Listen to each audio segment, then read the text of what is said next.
सातारा जिल्हा परिषदेमुळे महायुतीमध्ये वादाची ठिणगी पडली आहे। काल रात्री उशिरा उपमुख्यमंत्री एकनाथ शिंदेंनी मुख्यमंत्री देवेंद्र फडणवीसांची भेट घेतली। जिल्हा परिषद निवडणुकीमधील प्रकारावर मुख्यमंत्री देवेंद्र फडणवीस नाराज असल्याची माहिती मिळते। आताची महत्त्वाची बातमी आपण पाहतोय। काल विधिमंडळाच्या कामकाजामध्ये सुद्धा त्याचे पडसाद पाहायला मिळालेले होते।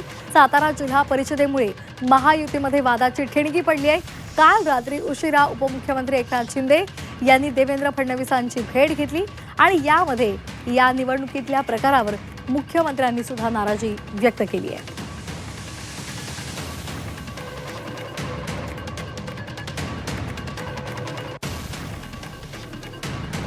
या संदर्भात अधिक माहितीसाठी आपण जाणार आहोत थेट आमचे प्रतिनिधी ओम देशमुख यांच्याकडे।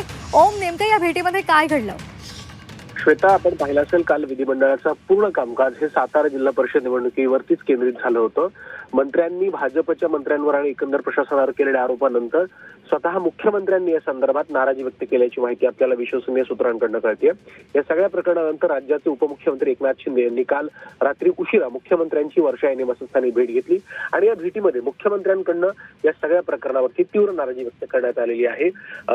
ज्या काही राजकीय खेळी किंवा ज्या पद्धतीचे आरोप पोलिसांवरती करण्यात आले त्यावर मुख्यमंत्री नाराज आहेत। भाजपनं कायम मोठा भाऊ म्हणून सामंजस्याची भूमिका घेतली, परंतु साताऱ्यामध्ये शिवसेनेकडून जो प्रकार घडला तो यापुढे खपवून घेतला जाणार नाही असं सुद्धा मुख्यमंत्र्यांनी या भेटीदरम्यान स्पष्ट केलंय। त्यासोबतच सांगली जिल्हा परिषद निवडणुकीच्या अध्यक्षपदाच्या संदर्भात सुद्धा जो काही निर्णय झाला किंवा ज्या पद्धतीनं शिंदेच्या शिवसेनेकडनं राजकीय भूमिका घेण्यात आली त्यावर सुद्धा मुख्यमंत्र्यांनी असहमती व्यक्त केली होती।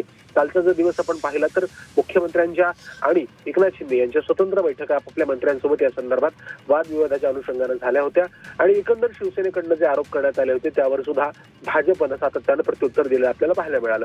त्यामुळे भाजप शिवसेनेमध्ये सातारा जिल्हा परिषदेवरून निर्माण झालेला हा वाद आता पुढे निवळणार की त्यामध्ये काही वेगळं वळण लागणार हे पाहणं महत्त्वाचं असणार आहे। सगळ्यात महत्त्वाचा मुद्दा, मुख्यमंत्र्यांनी या संदर्भात कालही नाराजी व्यक्त केली होती आणि जेव्हा विधिमंडळामध्ये या सगळ्या संदर्भात चर्चा सुरू होती तेव्हा मुख्यमंत्री, उपमुख्यमंत्री आणि शंभूराज देसाई यांच्यामध्ये खाली ज्या पद्धतीची चर्चा झाली आणि ज्या पद्धतीची हावभाव यांच्या चेहऱ्यावर दिसत होते त्यातून खूप मोठा खरं तर वाद हा सुरू झाल्याचं एकंदर या निमित्तानं पाहायला मिळालं होतं। त्यामुळे सरते शेवटी कालच्या बैठकीत या संदर्भात मुख्यमंत्री आणि उपमुख्यमंत्र्यांमध्ये चर्चा झाली असून आता या प्रकरणाला पूर्ण विराम लागणार की या प्रकरणात आज नवीन काही ट्विस्ट पाहायला मिळणार हे पाहणं आता सध्या महत्त्वाचं आहे। श्वेता, ओम दिलेल्या या सविस्तर माहितीसाठी